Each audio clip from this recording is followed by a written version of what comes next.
یہ تو ہم پہلے کہہ چکے کہ ذاکر نائک جو ہے ظاہر ہے وہ کوئی اسلام کو کوئی فرقہ تھوڑی، وہ تو ہوا کا دین ہے، یعنی جیسا انسان کا نفس کہے ویسا دین. یہ اس کے آپ سارے لیکچر سن لیں، آپ کتنی آزادی اس کے ذہن میں. وہ یا حضور علیہ السلام اطاعت و فرما برداری میں اس کا نظریہ کیا ہے، تراویح کے معاملے میں نظریہ کیا ہے، نماز کے بارے میں نظریہ کیا ہے. یہ تو سارے لوگ لادین ہیں.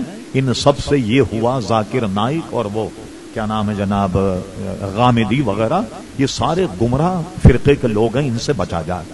صرف میں ایک آیت کوٹ کر کے آپ کو بتاتا ہوں.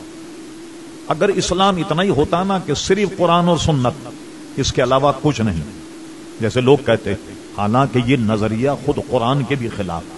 اطیعوا اللہ اطیعوا الرسول و اولی الامر منکم، اطاعت کرو اللہ کی، اس کے رسول کی، اور اولی الامر منکم، جو تم میں صاحب امر ہیں.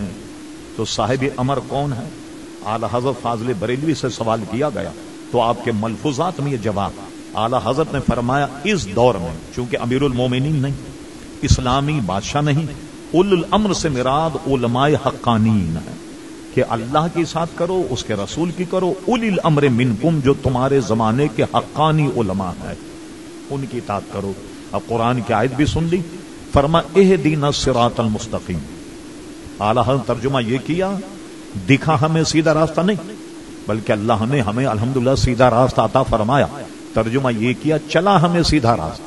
کیا مطلب ہوا کہ اللہ تعالیٰ اپنے کرم سے تو نے سیدھا راستہ تو عطا فرما دیا، اب اس میں ہمیشگی عطا فرما، ہمیشہ اس راستے پر چلا. اگر یہاں یہ ہوتا کہ وہ راستہ جو قرآن اور سنت کا وہ بھی حق ہے، لیکن یہاں کیوں نہیں بیان ہے، بلکہ کیا فرمایا، صراط الذین انعمت علیہم، وہ راستہ جس پر تیرے انعام یافتہ بندے ہیں. اب دیکھیے آپ، اب پوری سیریز بتا دی اللہ تعالیٰ نے. انعام یافتہ بندے کون ہیں؟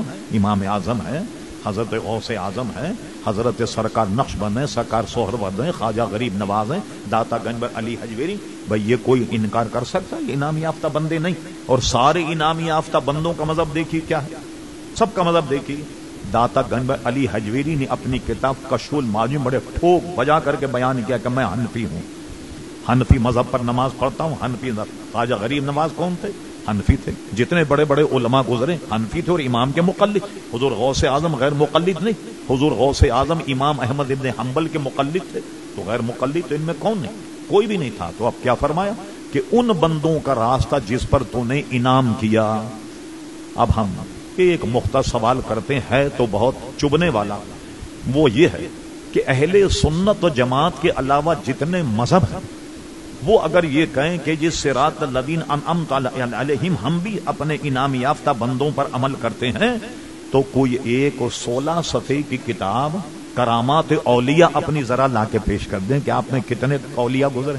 لائیے ذرا کوئی 16 صفحے کی کتاب ہی دکھا دیں جو آپ کے علماء کی کرامات اولیاء لکھی ہوئی ہو. اور ہمارے اولیاء کی کتابیں تو آپ پڑھتے پڑھتے تھک جائیں گے، زندگی ختم ہو جائے گی، کتابیں ختم نہیں ہوں. اتنی کتابیں الحمدللہ اللہ کے نیک بندوں سے متعلق. اس لیے اعلیٰ حضرت نے اس کا ترجمہ بہت شاندار کیا. فرما تیرے غلاموں کا نقش قدم ہے راہ خدا. وہ راہ خدا ہے کیا؟ صراط مستقیم ہے کیا؟ فرما تیرے غلاموں کا نقش قدم ہے راہ خدا. وہ کیا بہک سکے جو یہ سراغ لے کے چلے. یہ راز جس کو معلوم ہو جائے وہ کبھی آدمی گمراہ نہیں ہوگا، جو بزرگوں سے وابستہ رہے اور بزرگوں کے نقش قدم پر عمل کرے. یہ سارے گمراہ فرقے ان سے ہم کو بچنا. لوگ کہتے ہیں عموماً ارے مولانا یار کی یاری سے کام، یار کی کرنی سے کام، ہم تو خالی سنتے ہیں. تو کیا ہوا؟ تو بھائی یہ جتنے بے دین بنے یہ سن کے ہی بنے نا. یہ ان کی صحبت میں تو بنے یا نہیں بنے؟ ان کے پاس بیٹھے، ان کی گفتگو سنیں، ان کے لیکچر سنیں، ان کے درس سنیں تو اپنے مذہب سے برگشتہ ہوگا. تو یہ کیسے بنے؟ کوئی آسمان سے مرزا غلام احمد قادیانی آسمان سے امت کو لے کے آئے، مسٹر پرویز کے آسمان سے لے کر کے آئے، اہل حدیث کے آسمان سے نازل ہوئے. ہمارے آپ جیسے لوگ ان کی صحبت میں بیٹھے تو کیا ہوا؟ نہ ادھر کے رہے نہ ادھر کے رہے. مولانا روم نے فرمایا وہی حال ایسے لوگوں کا ہو گیا. مولانا روم کہتے مینڈک اور چوہے میں بڑی دوستی تھی. تو دونوں نے ایک مرتبہ میٹنگ کی، کہنے لگے بھائی چوہے نے کہ میں اوپر سے تمہیں آواز دیتا رہا، تم ہوتی ہو پانی میں، ملاقات ہی نہیں ہوتی. اور مینڈک نے کہا کہ میں تمہارے بل کے اوپر چٹر پٹ کرتی ہوں اور تمہیں اندر تک آواز نہیں ہوتی تو ملاقات نہیں ہوتی. ان کا کیا کرنا چاہیے؟ چوہے نے کہا میں ایک دھاگا لے کر کے آتا ہوں. یہ مولانا روم نے ہمیں سمجھانے کے لیے لکھا ہے, کوئی یہ پہلی کتاب کا لطیفہ نہیں. چوہے نے کہا ایک دھاگا لے کے آتا ہوں. کہا اس دھاگے کو مینڈک سے کہا تم میری دم میں باندھ دو, اور اس سے کہا تم میری ٹانگ میں باندھ دو. اب جب تمہاری ضرورت ہوگی میں تمہیں بل میں سے کھینچ لوں, اور میری ضرورت ہو تم پانی میں سے مجھے کھینچ لینا. مولانا روم کہتے ہیں یہ دونوں مذاکرات کرے, چوہا پھدک پھدک کر گفتگو کر رہا تھا, اوپر سے چیل نے دیکھا کوئی شکار.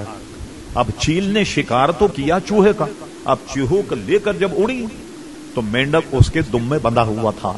تو نہ زمین میں نہ آسمان میں نہ خدا ہی ملا, نہ وصال صنم, نہ ادھر کے رہے نہ ادھر کے رہے. جن لوگوں نے دیکھا کہا کیا چیل مینڈک کا شکار کرتی؟ انہوں نے کہا نہیں, شکار تو چیل نے چوہے کا کیا تھا, اس کمبخت کے دم میں مینڈک بندھا ہوا تھا, اس لیے وہ نہ ادھر کا رہا نہ ادھر کا. خدا کے لیے اپنے آپ کو بچائیے اور کسی ایک طرف ہو کر ان کی گفتگو نہیں سنی جائے. مثلا اعلی حضرت ملفوظات میں محمد ابن سیرین تابعی اور تعبیر کا علم بہت زیادہ رکھتے تھے. ہم نے گزشتہ نشستوں میں یہ کہا, امام ابن سیرین کو ایک بے دین قاری نے کہا کہ مجھ سے آپ ایک رکو سن لیں. فرمایا نہیں. کہا چلیے ایک دو آیتیں مجھ سے سن لیں قرآن مجید. فرمایا نہیں, میں تم سے نہیں سنوں گا. کسی نے پوچھا حضرت تو قرآن پڑھ رہا تھا, تو قرآن کے سننے میں کیا حرج ہے؟ فرمایا میں اس کا قرآن سنتا, اس کی آواز اس کی لے سے اگر متاثر ہوتا تو میرے دین کا کیا بنتا. تو امام ابن سیرین نے تو بد مذہب بے دین سے قرآن کی قرات بھی نہیں سنی.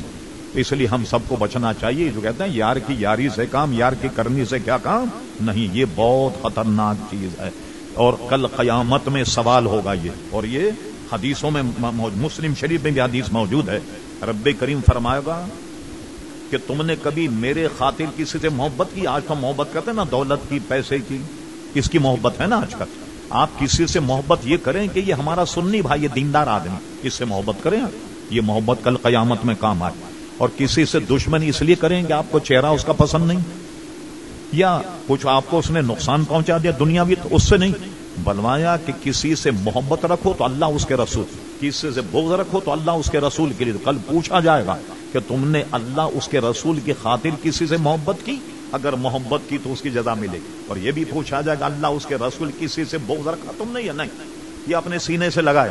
تو اگر تم نے بغض نہیں رکھا تو کل اس کی بھی آپ کو باس پرس ہوگی. اس لیے ایسے لوگوں کی صحبت میں بیٹھنے سے, ایسے لوگوں کے لیکچر سے تمام مسلمانوں کو پرہیز کرنا چاہیے.